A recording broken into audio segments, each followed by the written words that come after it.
आपले सर्वांचे स्वागत. आणि आपल्याबरोबर आज एक अतिशय प्रतिष्ठित व्यक्ती की ज्यांनी अख्ख्या जगाला मराठी जेवणाची आणि मराठी चवीची ओळख करून दिली आणि जगभरात अन्य दक्षिण भारतीय उत्तर भारतीय रेस्टॉरंट असताना मूळ पेशवा नावाचं जिथं मराठी चव ही जगभरांना मिळेल असं एक रेस्टॉरंट सुरू केलं. तर सचिन जोशी सर आपलं स्वागत आहे. आणि काल नाशिकमध्ये होता. कालचं आपलं ग्लॅमर आम्ही बघितलं आणि त्या ग्लॅमरमध्ये मराठी आणि पेशवा म्हणजे असा मला काही व्यक्ती भेटला नाही की ज्यांनी पेशवा दुबईला गेला आणि पेशवामध्ये जेवला नाही. तर डेफिनेटली आम्हाला हे आवडेल की तुमचा हा उद्योजकीय प्रवास कसा सुरू झाला. नमस्कार, मी डॉक्टर सचिन नरहर जोशी, मूळचा पुण्याचा, प्रोफेशनली इंजिनियर आहे, मेकॅनिकल इंजिनियर. आणि साधारण 30 वर्षापूर्वी मी नोकरीच्या निमित्त शोधायला नोकरी असं मी दुबईला गेलो. दुबईपासून काही अंतरावर अजमान या गावामध्ये मला नोकरी मिळाली. स्ट्रगलिंग पिरियड होता, वय लहान होतं. त्यावेळेस माझ्या बायकोनी श्रेया जोशीनी घरातनं टिफिन सुरू केले. ओके. हे मी आवर्जून का सांगतो, कारण मला अंडे उकडता येत नाही आजही. अच्छा. पण जी काही चव आहे किंवा जी काही मेहनत तिने तिथे सुरू केली. 1, 2, 3, 4 असे 135 टिफिन घरनं द्यायचे. ओके. खूप स्ट्रगलिंग पिरियड होता. एक भाजी करायला तिला तीच भाजी 4-4, 5-5 वेळा करायला लागायची, कारण 4 शेगड्या असतात. मोठी पातेली त्यावर ठेवता येत नाही, तेव्हा 4 छोट्या छोट्या वेगळ्या पातेल्यात असा तो प्रवास. हे डबे कुणाला द्यायचो आपण? हा थोडासा आम्हाला. ज्या ऑफिसमध्ये मी काम करायचो तिथले एक पवार काका माझ्यावर एक दिवस जेवायला आले आणि म्हटले, अरे श्रेया किती छान स्वयंपाक करतेस, मला डबा दे, मी तुला पैसे देतो. ओके. तर ते म्हणले, पैसे नाही, तुम्हाला ह्याला डबा देते, मी तुम्हालाही देईन. असं तो खरं ॲक्च्युली तसं सुरू झालं. पण 2-3 दिवसांनी अजून एक आले आणि ते म्हणले, अरे किती सुंदर पोळी भाजी आहे, तर मला कुठे मिळेल अशी. तर पवार काकांनी परस्पर सांगितलं की याची बायको श्रेया मला टिफिन देते, 150 दिरहम घेते आणि तुला हवं असेल तुलाही दे. ओके. तर मला म्हणले, तू आता बोलू नकोस, मी हे तुला रेट पण ठरवला आहे, तुम्ही आता नाही म्हणू नका. तर त्यावेळेस मजा वाटली की अरे वा, अशा ह्याच्यातनं पैसे मिळू शकतात. असा ती सुरुवात झाली व्यवसायाची. आणि 1, 2, 3, 4 असे 135 झाले. मग ते थांबवता नाही आले आणि हे सगळं 2 वर्ष चाललं.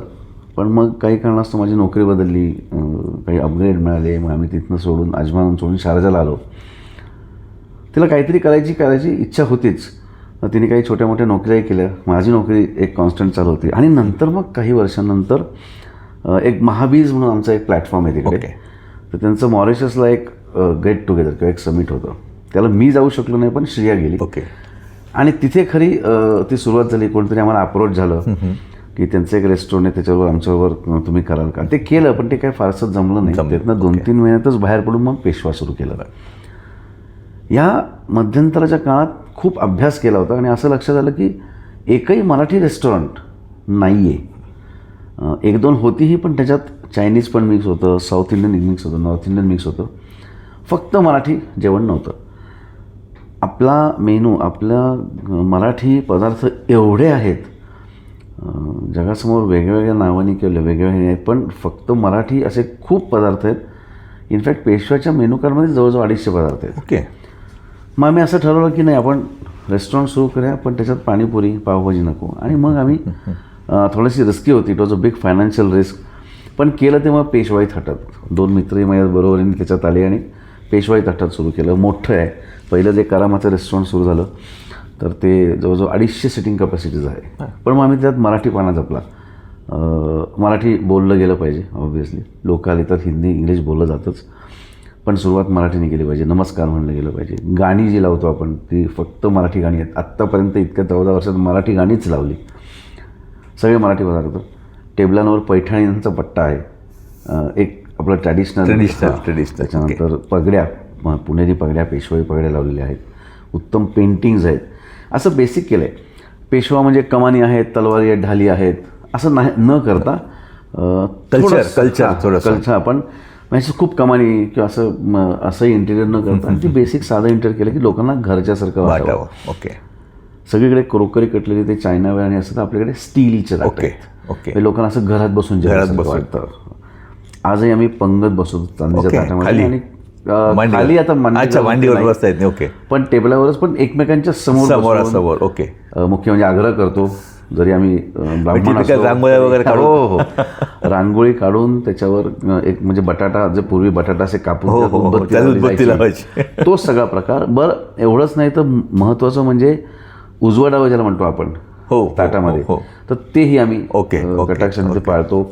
सनई चौघांना सुरू असतो, तर ते एक वेगळं वातावरण तिथे निर्माण होतं. लोकांना परदेशात आल्यावर असं हे मिळतं इथे, हा एक मोठा आश्चर्य होतो. आश्चर्य पण साजूक तूप घातलं जातं. आम्ही जरी पुण्यात असलो तरी आम्हाला ते बोललं जातं की तुम्ही आग्रह करत नाही, तर पंक्तीला भरपूर आग्रह केला जातो. खूप सारे टूर्स अँड ट्रॅव्हल ग्रुप्स येतात आणि लोकांना वेगळं, आणि खूप फार रॉकेट सायन्स नाही हो. बरोबर. सोडा घालत नाही, काहीही आर्टिफिशियल घालत नाही, प्रिझर्वेटिव्ह नाहीत. जसं आणि आपण जे घरी काय असेल- घरी करतो तसं हां, छान जे एकदम. काय असेल म्हणजे फ्रेश सगळं, काही फ्रोझन वापरत नाही. मी इथे आवर्जून लोकांना सांगेन की मुलांना नगेट्स किंवा ज्या फ्रोझन गोष्टी असतात की नाही त्या वापरू नये किंवा त्या मुलांना तर नक्की देऊ नयेत. त्याच्यावर मी बराच अभ्यास केला, थिसिस केलं. मला हॉस्पिटलमध्ये आता डॉक्टरेट मिळाली तुम्हाला. बरोबर. आणि या अभ्यासावरून असं लक्षात आलं की फ्रोझन नको. लोक म्हणतात त्यात प्रिझर्वेटिव्ह आहे, पण ते पॉसिबल नाही आहे. प्रिझर्वेटिव्ह शिवाय तुम्ही 2-2, 3-3 वर्ष ते ठेवू शकत नाही. बरोबर. तर ते आम्ही काही करत नाही. म्हणजे आपली आईने हे केलं का? आईने फ्रोझन वापरलं काही? बरोबर. आईने सोडा घातला की मला 2-3 मुलं, अख्खी फॅमिली मोठी आहे तर जरा 1-2 चमचे सोडा घालते म्हणजे जेवण कमी, असं केलं का? तर नाही केलं. तर आम्ही तेच करतो. तर आमच्याकडे अजिबात सोडा घातला वापरत नाही, स्ट्रिक्टली नाही. माझी बायको त्याच्यावर भयंकर ॲडव्हंट आणि भयंकर म्हणजे अलाउडच नाही शेफला. आर्टिफिशियल कलर कुठला वापरला जात नाही. तर अशा केल्यामुळे बेसिक लोकांना केल्यामुळे लोकांना ते खूप आवडतं. आणि फ्युजन वाईट नाही, पण आम्ही फ्युजन केलं नाही आणि करणारही नाही. म्हणजे आपला जो मोदक असतो ना, तो मोदकच. ओके. खोबरं आणि गुळाचा, त्यात चॉकलेट मोदक, त्याच्यात अमुक खजूर मोदक, हे आम्ही नाही केलं. जे करतात ते चुकीचं करतात किंवा ह्याच्याबद्दल मला म्हणायचं नाही आहे. ते मे बी आपण ओरिजिनल ऑथेंटिक जी आहे आम्ही, आणि आमचा सक्सेस आज त्याच्यामुळेच आहे की आम्ही ते ओरिजिनल. दुसरी गोष्ट, इतक्या वर्षात आम्ही कधी इन्ग्रेडियंट्स बदलले नाहीत. बरं बरं. जे मूळचे मसाले आहेत, जे जिथनं आमच्याकडनं साबुदाणा येतो, हे सगळं पुण्यात येतं. तर तेच आम्ही ठेवलं. माझ्याकडे खूप बायका येतात, खूप मंडळी येतात की आम्ही मसाला चालू केला आहे, खूप घरगुती मसाला चांगला आहे, तुम्ही घ्या. तर मला लोकांना प्रमोट करायला नक्की आवडतं. मराठी उद्योजक जर असेल, ब्राह्मण असेल, तर मला त्यांना नक्की प्रमोट करायला आवडतं. आम्ही करतोच. पण बरेच वेळेला काय होतं ना, जसं एक छोटासा मला अनुभव आला की एक मुलगी मला ड्राय फिश द्यायची. ओके ड्राय फिश अप्रतिम द्यायची. व्हेज आणि नॉनव्हेज दोन्ही मिळतं पेशवामध्ये. तर काही ड्राय फिशच्या, तर मुंबईमधली एक मुलगी होती, ती मला ड्राय फिश नक्की अप्रतिम द्यायची. म्हणजे असं मला कुठे दिलं नाही. 2 वर्ष तिने मला दिला. लोकांना सवय लागली खायची. लोक तेवढ्याकरता अबुधाबीवरून वगैरे यायला लागले की अरे ड्राय फिश, हां म्हणजे सोडा वांगी वगैरे असं. आणि अचानक तिने बंद केलं. तर काय झालं? तर म्हणजे नाही, मला नोकरी चांगली लागली, ह्याच्यापेक्षा मला तिकडे जास्त पैसे मिळतात, तर मी तिकडे. त्याच्यामुळे शक्यतो जे सप्लायर्स आहेत ते आम्ही नीट बघतो, कन्सिस्टंट असावं. 14 वर्ष मी एकांचकडनं मसाले वापरतोय सगळे. तर व्यवसायात कन्सिस्टन्सी नक्की असावी, पेशन्स नक्की असायला पाहिजे. जसं विपश्यनाला मी गेलो होतो, तर मला मी तिथे शिकलो की काही स्टॅग्नंट नाही आहे. काही समजा तुम्हाला खास सुटली, बरोबर, आपण खाजवत होतो, ते आयुष्यभर खाजवतो का? नाही. आज तुम्हाला 1 कोटीची लॉटरी लागली, बरोबर, तर 1 कोटी रोज लागणार आहे का? तर नाही लागणार आहे. याचा अर्थ सुख आणि दुःख हे क्षणिक असतं. बरोबर बरोबर. ते कंटिन्युअस नसतात. त्याच्यामुळे पण चव जी आहे, जेवणाची चव, ही तुम्हाला सातत्याने तीच ठेवायला लागते. बघा ना, जसं आपलं आयुष्य बदलतं तसं आपण कपडे म्हणा, घड्याळं म्हणा, इंटिरियर म्हणा, गाड्या म्हणा, हे आपण बदलत राहतो. पण जेवणातली चव ही तीच राहते. लहानपणी कुठेतरी काहीतरी खाल्लेलं, जसं आता नाशिकमध्ये आल्यावर अमुक एका ठिकाणी अमुक एक गोष्ट खाल्ली, ती मी 15 वर्षांनी 20 वर्षांनी आल्यावर सुद्धा मला तशीच खायला आवडते. बरोबर. त्यामुळे जेवणातली चव कधी बदलत नाही. लोकांना मी कायम सांगतो की उत्तम प्रेझेंटेशन पाहिजे, उत्तम चव पाहिजे. हे फक्त इन्ग्रेडियंट्स आणि त्या लोकांमुळे होतं. ह्याच्यावर मला दुसरा प्रश्न आहे की आपली चव जी आहे ही ठीक आहे, महाराष्ट्रीयन लोकांना दुबईमध्ये महाराष्ट्रीयन खायला मिळतं, पण ह्याचा जगभरातनं कसा रिस्पॉन्स आहे? जेव्हा एखादा अमेरिकेचा व्यक्ती, लंडनचा व्यक्ती, ऑस्ट्रेलियाचा व्यक्ती येतो आणि तो एंटर करतो आणि तो नॉर्मली ऑर्डर करतो की कॉन्टिनेंटल किंवा पंजाबी फूड की जे आज वर्ल्ड वाईड मिळतं, तर त्याचा रिॲक्शन कशी असते? लकीली काय झालं ना की आपलं राज्य इतकं समृद्ध आहे, महाराष्ट्र राज्य, की महाराष्ट्रामध्ये मुंबई म्हणा, नाशिक म्हणा, पुणे म्हणा, नागपूर म्हणा, ह्या ठिकाणी जगभरातली लोक काही ना काही व्यवसाय करता, उद्योगाकरता, शिकण्याकरता किंवा काही बघण्याकरता नक्की येतात. महाराष्ट्र असं राज्य आहे, त्याच्यामुळे ना लोकांना मिसळपाव म्हणलं की युरोपियन लोकांना सुद्धा माहिती असते. ओके. हां, गोऱ्या लोकांनाही माहिती असतो आणि मग त्यांना ते ट्राय करायला वाटतं. आपला कोकणचा जो अख्खा वेस्टर्न घाट ज्याला आपण म्हणतो, तिथला फिश खायला लोक येतात. ओके. आणि तिथलं ताजा जसा पॉम्फ्रेट म्हणा किंवा बोंबील म्हणा, हे सगळ्या लोकांनी चव घेतलेली आहे. ओके. माहिती असतं. छोटासा पटकन किस्सा सांगतो की मी अमेरिकेचा आम्हाला विजा घ्यायला गेलो आणि अमेरिकन बाई होती जी इंटरव्ह्यू घेत होती. मी आणि बायको होतो. पेपर्स दिल्यावर ती म्हणली हू कॅन कुक, तर मी म्हटलं शी कॅन कुक. ती म्हणली she gets the visa, you don't. म्हटलं वाय? तर ती म्हणली कारण तू कुक करत नाहीस, तुझा काय उपयोग आहे. म्हटलं असं नाही, मलाही अमेरिका बघायची आहे. तर ती म्हणली okay, I am just joking, पण मी पेशामध्ये 8-10 वेळा येऊन गेले. ओके. तर मला असं वाटलं की तू अमेरिकन आहेस, गोरी होती, तर तू कशी काय आलीस. तर ती म्हणली मी माझ्या कलिग्स बरोबर आम्ही अनेक वेळा पेशामध्ये. ओ ग्रेट. आणि ती म्हणली मग 30 सेकंदात आम्हाला पेशवामुळे विजा मिळाला. ओ हो हो हो. सांगायचं तात्पर्य काय की कलिग्स बरोबर लोक येतात. आता आमचे ते अरब्स येतात, सगळ्या देशातले लोक येतात आणि नॉर्थ इंडियन, साऊथ इंडियन तर येतातच, कारण ते खूप लोक मुंबईत म्हणा किंवा कामाकरता याच्याकरता आलेले असतात. त्यामुळे त्यांना ते मिसळपावपासून सगळं माहिती असतं. मग कोणीतरी काहीतरी वेगळं काहीतरी ट्राय करतात. ते ट्राय केलं की त्यांना आवडतं, हे काहीतरी वेगळं आहे, हे काहीतरी भारी आहे. कारण मी परत सांगतो की जे इन्ग्रेडियंट्स आम्ही वापरतो ना, सोडा वापरत नाही, उत्तम तेल वापरतो, पाम ऑइल वापरत नाही, व्हेजिटेबल ऑइल वापरतो. त्याने फरक पडतो त्या वासामध्ये, त्या स्मेलमध्ये, चवीमध्ये, सगळ्यामध्ये फरक पडतो. लोकांना ते भावतं, ते आवडतं. मुळात 14 वर्ष असतील तरी आमच्याकडे वरण भात खायला लोक येतात, तिखट आमटी, पुणे आमटी खायला येतात. पहिल्यांदा आम्हाला थोडंसं मध्ये वाटलं होतं की बापरे हाच मेनू आपण जर कंटिन्यू घेतो लोकांना कंटाळा तर येणार नाही ना. पण तसं आज तरी झालं नाही. आता माझे 4 रेस्टॉरंट झाले, 4 रेस्टॉरंटमध्ये सेम मेनू आहे. आम्ही फक्त महाराष्ट्रीयन रेस्टॉरंटच्या प्रेमायसेसमध्ये देतो. ओके. हा व्यवसाय आहे. बरोबर. आणि बाकीच्या देशातली लोक आहेत. दुबईमध्ये तर जवळजवळ 180 कंट्रीजमध्ये लोक आहेत. तर आम्ही काही कॉर्पोरेट केटरिंग करतो. ओके. कॉर्पोरेट केटरिंग म्हणजे काय की ऑफिसमध्ये जाऊन आम्ही जेवण त्यांना देतो, सकाळी ब्रेकफास्ट, लंच आणि हाय टी. आता आम्ही एका कंपनीमध्ये जेवण देतो, तिथे जवळजवळ 122-125 कंट्रीजमध्ये लोक आहेत. तर त्यांना आपण फक्त महाराष्ट्रीयन देऊन ते कोणी येणारच नाही. बरोबर. मग आम्ही तिथे पास्ताही देतो. अच्छा, त्या साईड आउटसाईड केटरिंगमध्ये. आमच्या इथे आउटसाईड ओडीसी ज्याला म्हणतात की आउटडोर केटरिंगला आम्ही पास्ताही देतो. आम्ही चायनीज पण देतो, साऊथ इंडियन पण, नॉर्थ इंडियन पण देतो, प्रेडॉमिनंटली महाराष्ट्रीयन देतो. अच्छा. हळूहळू आपली चव त्यांच्यात रुजवली पाहिजे. आणि आजकाल ते म्हणतात अरे what is that white balls, अच्छा साबुदाणा खिचडी, हां प्लीज ब्रिंग दॅट. सो असं त्यांना ती आम्ही आवड लावलेली आहे की what is that Indian burger call, vada pav, okay bring vada pav. So आपली इतकी आणि इतके सुंदर वेगवेगळ्या गोष्टी आहेत की अनेक आपल्या लोकांनी अनुभवले नसतील. जसं काल मी एका ठिकाणी म्हणलं होतं की उकड, हा कालभैया प्रकार झाला. माझी आजी कोकणात मला पहिली सकाळी उकडच द्यायची. बरोबर. तर आता तो नाही. मुलांना, आजकालच्या मुलांना विचारलं तर नाही. आम्ही आता पेशवामध्ये आलं तर एरिएटेड ड्रिंक्स मुलं मागतात. म्हणजे अगदी सातूचं पीठ वगैरे पण आपण. हो. ओके. म्हणजे अगदी पिठलं भाकरीपासून ठेचा पिठलं भाकरी. आता सिंहगड, आता पुण्याचं असल्यामुळे सिंहगडवर लहानपणी कॉलेज असताना मोटरसायकलवर जायचो. तिथे काय जायचं, पिठलं भाकरी किंवा झुणका भाकरी मिळते, टिपिकल. तर आमच्याकडे जी कांदा भजी आहे त्याचं नाव पण सिंहगड भजी असंच ठेवलं. अच्छा. हो. तर असे आम्ही छोट्या छोट्या त्या गोष्टी लोकांना ते लगेच भावतं. आता कॉकटेल्स, माझे 2-3 रेस्टॉरंटमध्ये बार आहेत. तर त्या बारमध्ये नॉर्मली कॉकटेल्स हे इंग्लिश नावं असतात. बरोबर. Sex on the beach, Bloody Mary आणि अशी काहीतरी डेंजर नावं असतात. आम्ही कशी ठेवले, चला बसूया, क्या बात. आता माझी सटक ही कॉकटेलची नाव आहे. ओके. वाजले की 12, गुलाबी साडी, झिंगाट, ओके, अशी सगळी कॉकटेलची नावं ठेवलेत. आपल्या लोकांना ते आवडतंच. पण मग ब्रिटिश लोक येतात किंवा अमेरिकन येतात किंवा जी तिकडची मिडल ईस्टमध्ये येतात त्यांनाही हे आवडतं की व्हॉट इज. कारण ते जे ओक्स, दुबईमध्ये कसं की स्टँडर्डमध्ये तुम्हाला दारूचं लायसन्स मिळत नाही, पण 5 स्टारमध्ये असल्यामुळे आम्हाला ते तिथे अल्कोहोल सर्व करता येते. तर त्या 5 स्टारमध्ये लोक खाली उतरतात. ओके. आणि त्यांना हे वेगळं वाटतं. अरे वो चिकन टिक्का मसाला तर नाही, we don't have chicken tikka masala, पण आम्ही हे आहे, हे ट्राय करा, हे फिश हे ट्राय करा. मग आम्ही त्यांना म्हणतो एक काम करा, तू ट्राय, तुम्हाला आवडलं तर पैसे द्या, नाही आवडलं तर नका. People love it. आणि ते असं लक्षात आलं की 4-4 दिवस आमच्याकडे जातात तिथे. तर आपलं जेवण इतकं उत्तम आहे. मला असं वाटतं की का नाही आपलं जेवण जगाच्या ह्याच्यात.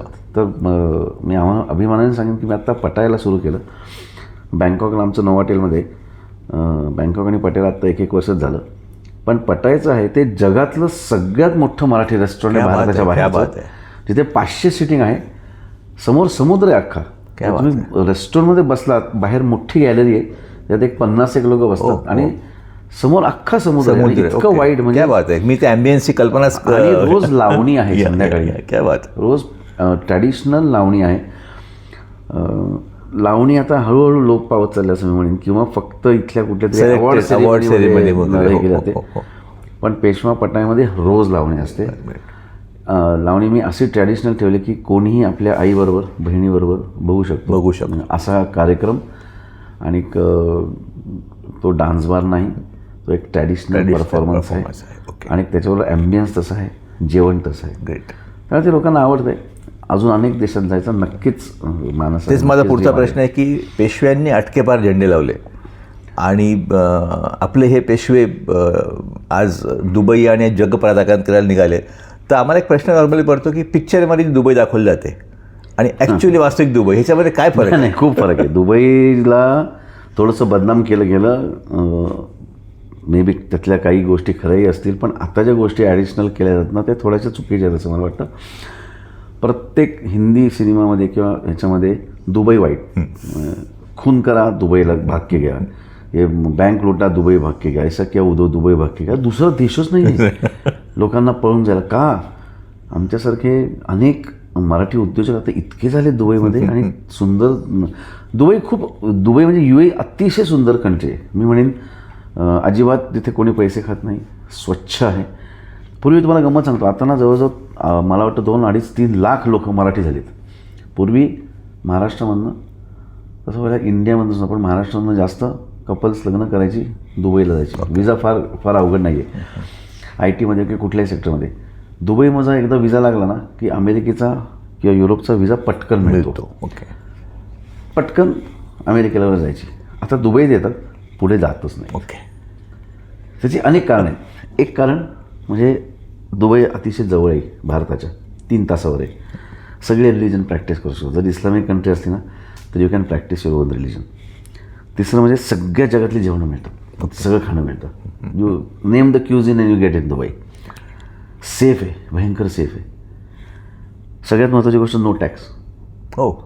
त्याच्यापेक्षा महत्त्वाची गोष्ट, अमेरिकेत जर तुम्ही नवरा बायको गेलात, संध्याकाळी दोघे काम करून येतात, कारण करायलाच लागतं, त्याच्यावर परवडतच नाही. संध्याकाळी रोज आल्यावर प्रत्येक नवरा बायकोची भांडणं, आज स्वयंपाक कोण करणार, आज भांडी कोण करणार. दुबईत ते नाही. दुबईत ते सुख आहे, तुम्हाला ते मिळतं, तुम्हाला हेल्प मिळते, मेड्स आहेत, तुम्हाला नोकर चाकर मिळू शकतात, ते एक आहे. सगळ्यात जमेची बाजू ही सगळ्या झाल्या तरी सगळ्यात एक अशी बाजू आहे की जर काही चुकून मिसहॅप झाला आयुष्यात, अशा घटना घडत असतात, तर अमेरिकेतल्या लोकांना चटकन अंतविधी करता पण येता येत नाही. हे आम्ही बरेच इतक्या वर्षात मी बघितले.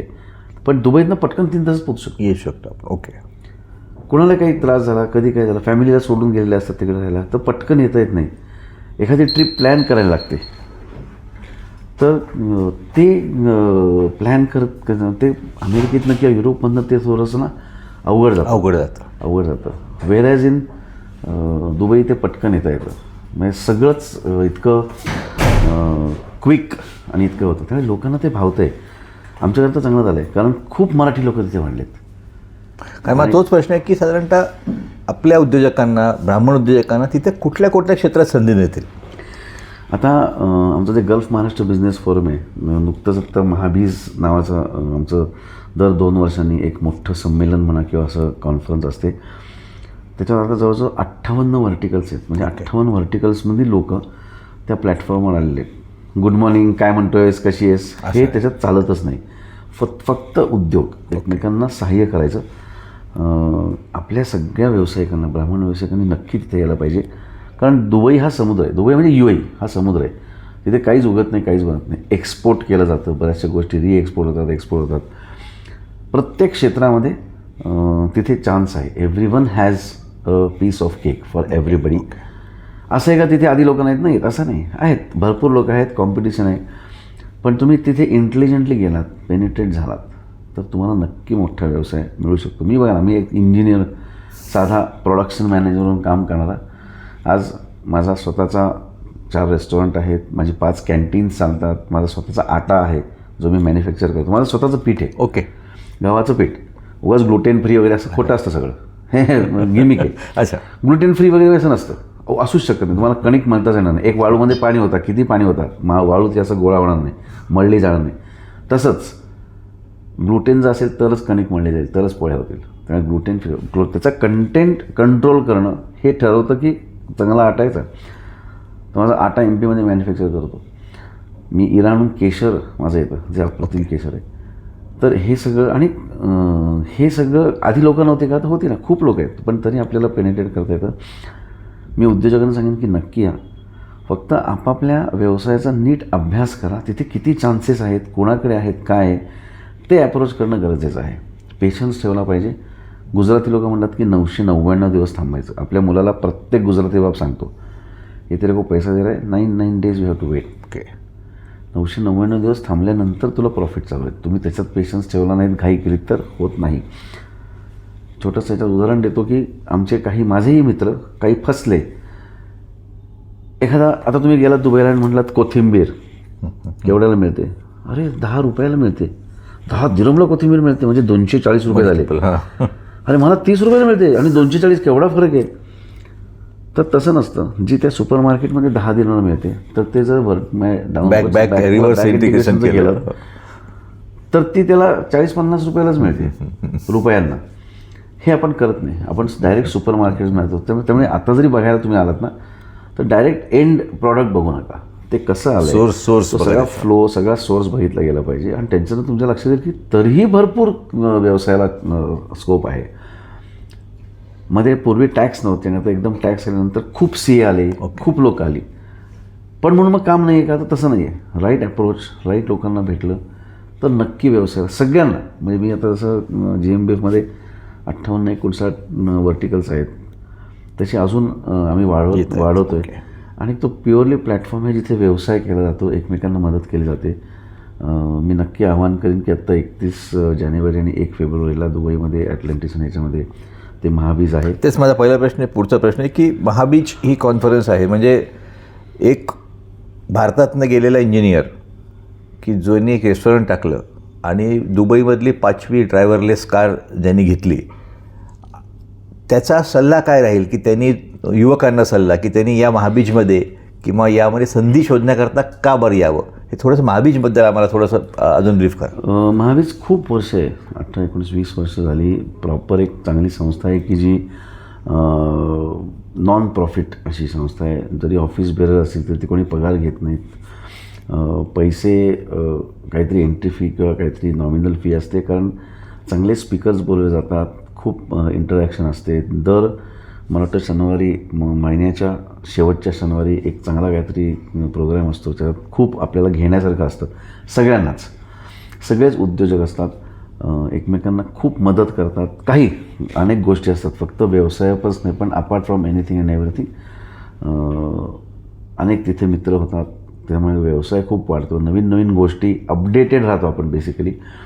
आणि नवीन जे उद्योजक आहेत त्यांनी हे नक्कीच, जसं मी इंजिनियर असताना रेस्टॉरंटमध्ये व्यवसाय करत, आम्ही खूप अभ्यास केला. मी आणि माझी बायको रात्र फिरायचो, खूप लेटपर्यंत रेस्टॉरंट चालतात दुबईमध्ये. आम्ही सगळे मेनू कार्ड गोळा करायचो.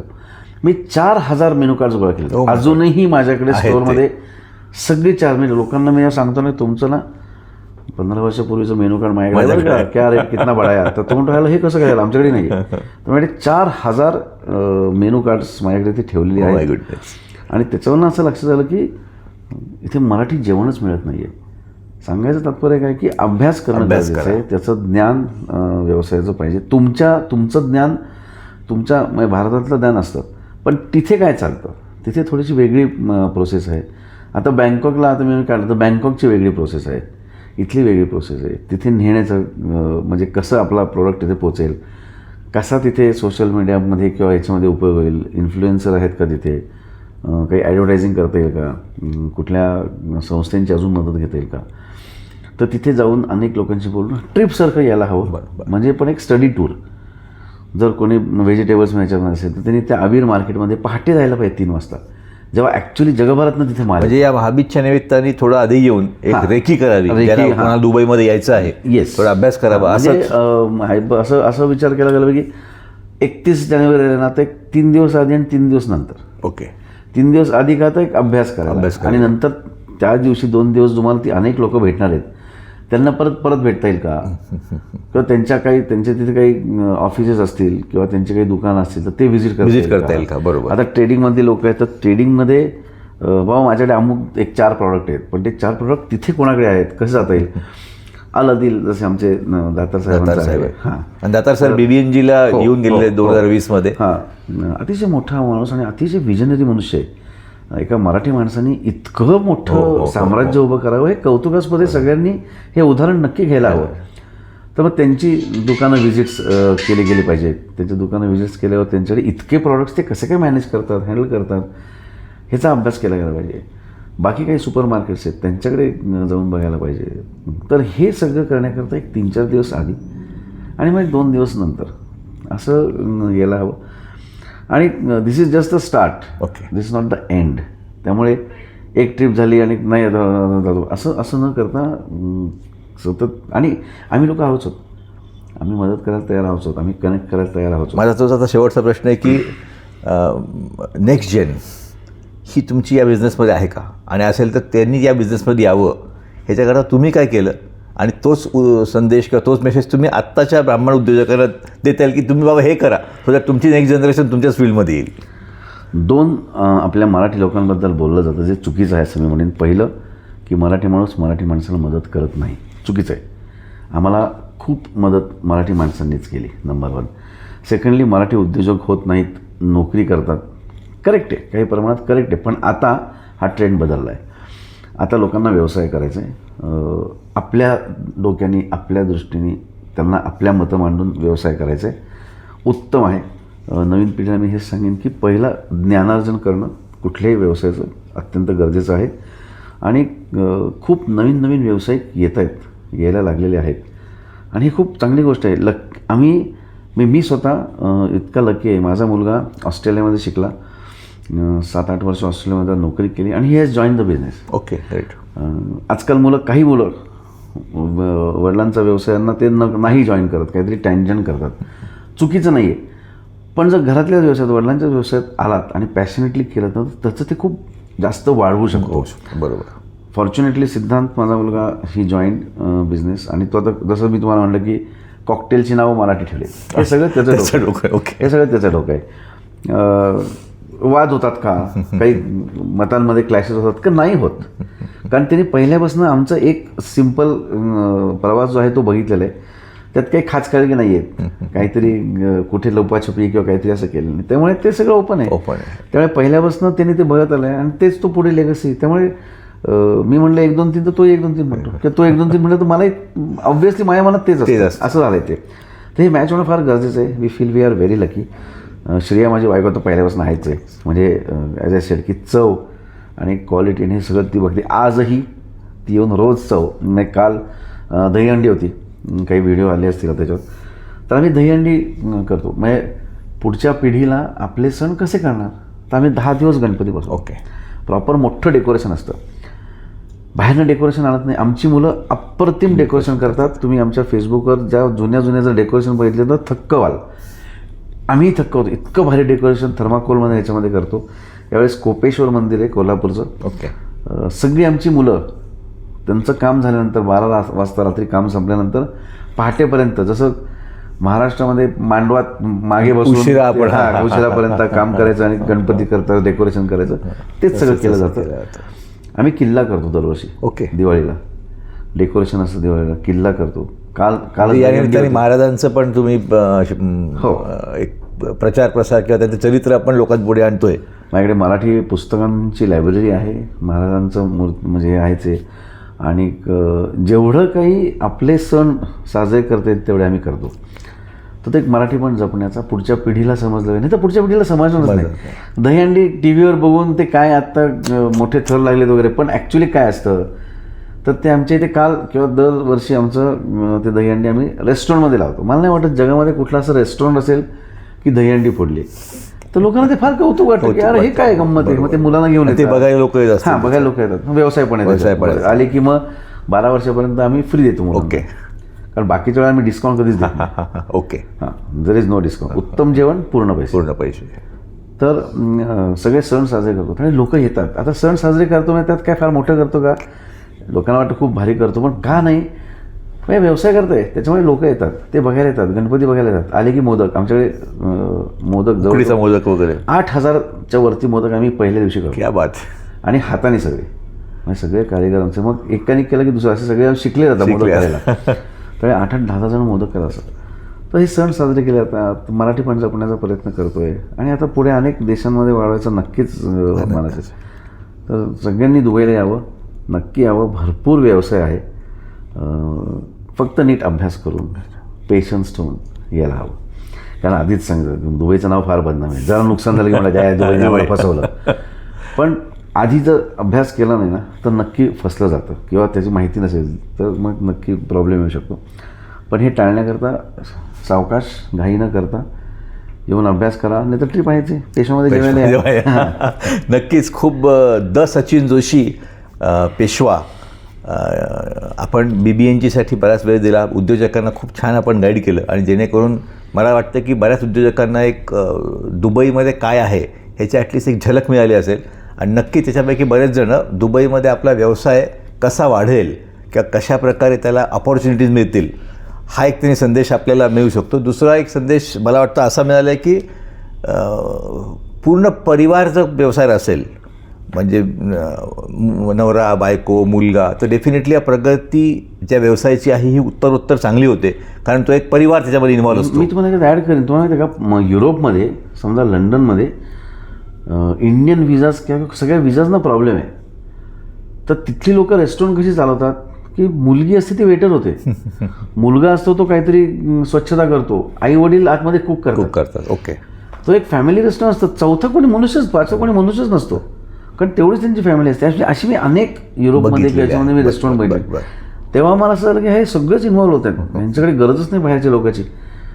सगळा प्रॉफिट घरात, सगळंच घरात. हो, सिक्रेट्स पण घरात, सगळे बिझनेस सिक्रेट्स आहेत सगळेच आपले. आणि नुकसान काही होणार नाही, नुकसान काहीच होणार नाही. बरं, खूप जास्त लोक नाहीत, त्यामुळे पगार नाहीत, काहीच नाही, काही सगळंच घरात, सगळं इन हाऊस. He concept. आणि पण फॅमिली बॉन्डिंग छान, सारखी फॅमिली एकत्र. सो हे त्यांचं कल्चर हे वेगळं मी अनुभवलं अनेक ठिकाणी गेल्यानंतर, आणि माझ्या मुलांनी आणि बायकोनी अनुभवलं. आता आमची सून आली मधुरा, तीही जॉईन झाली व्यवसायामध्ये, ती फायनान्समध्ये. तर अजून आम्हाला एक छान व्हॅल्युएशन झालं, खूप व्हॅल्युएशन झालं आहे, आणि ती खूप पॅशनेटली आणि हे करते. त्याच्यामुळे मजा येते. व्यवसाय न राहिला किंवा काम न राहिलेलं, इट्स फन. ओके. आणि पॅशनेटली मी म्हणतो ना, हा व्यवसाय सगळ्यात जगात भारी जेवणाचा किंवा रेस्टॉरंटचा व्यवसाय. कारण लोक बाहेर पडायच्या आधी पैसे देतात. तुम्ही बघा ना, हा ठीक आहे उद्या बिल पाठवतो, असं नाही करत. जेवायच्या आधी, बाहेर पडायच्या आधी जेवण झालं की बिल घेऊन बाहेर पडतात. आणि दुसरं आवडलं तर आशीर्वाद देतात. एका विशिष्ट ह्याच्यानंतर पैसे मिळवणं हा दुय्यम होतं, आशीर्वाद मिळवणं हे महत्त्वाचं होतं. बरोबर, विशेष आहे.